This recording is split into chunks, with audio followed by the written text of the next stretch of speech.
as we can see, like Bhabha is made of several parts, and do you always arrange at the same time, or they are rearranged sometimes? And how do you work with this piece? The idea of this piece that it does not have one finite way of arranging the pieces. I came up with this particular 13 forms, following a very generalized idea of reclining figure. And the idea of making it a homage to Bhabha, was thinking about it as a big reclining female figure. And of course there's the reference to constructivism and stage design. The piece is actually an invitation for people to work with it, to move it, to activate their own bodies. It's a meeting place for, this big body is a meeting place for other, a bigger social body to activate and come together and make the piece.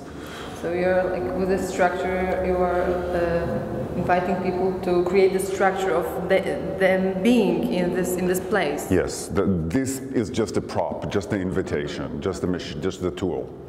And I would like to also ask about the materials you use, because this is wood. We've got also here styrofoam pieces, and you create very big structures, but made of light materials.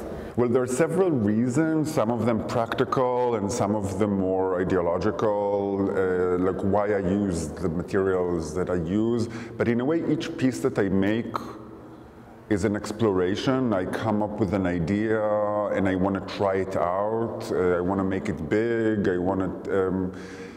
So this would be a prototype for some sort of, they always end in a model, in a maquette-like place. And then I invite the people to understand and to figure out this maquette, and then I move on to the next experimentation. I want to kind of stay away as much as possible from the finished, dead, or not dead, but closed, final answer. I'm trying to create places for exploration. And the materials are whatever is available and effective for making a model. Styrofoam is obviously a good material for making models. It's very quick in responding to the ideas. I could test things quickly. Plywood lended itself as a useful, cheap material for that. I was not expecting this actual prototype to exist for so long, and but it manages to do that and to accept a lot of abuse from people moving it around. Because your styrofoam forms simply gets destroyed.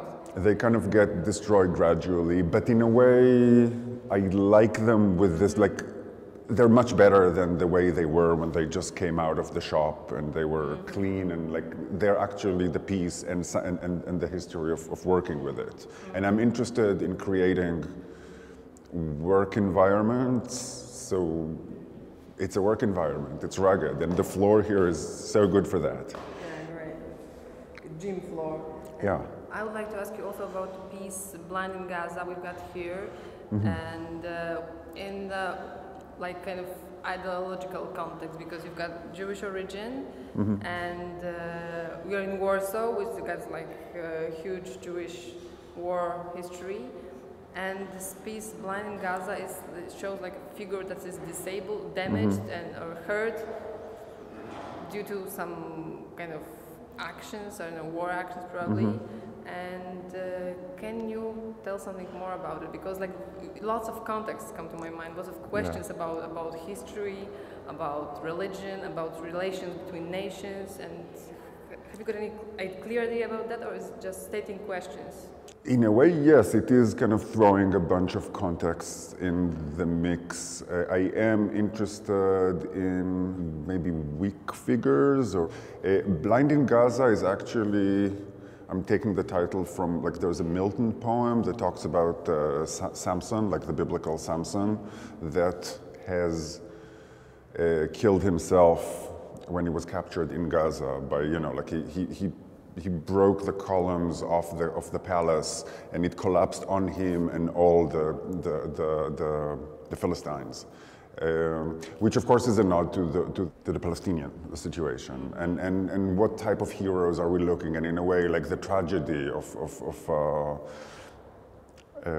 this, I don't know, Hebrew hero and his sad death, which comes out of his own vanity, and in a way, I'm like saying we'll all die, like all Israelis will eventually die blind in Gaza if things continue the way they are. So it's more of trying to go to mythological scale, and of course this is a political situation that I'm thinking about and I'm conscious of and I'm suffering from, or not suffering. There are people who are suffering more from it, but I'm responsible for, in a way.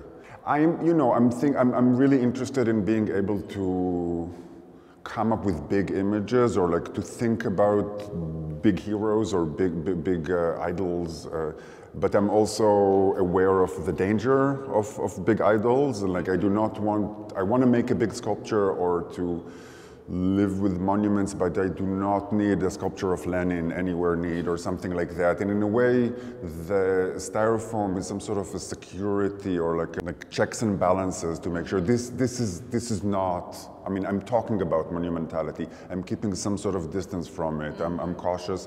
This needs a lot of love and protection in order. In a way, you're always stronger than this. Styrofoam is a safe material for monuments. It's not so safe for the environment, but in terms of monumental sculpture, it's pretty safe. Yeah. Okay, thank you so much. Thanks.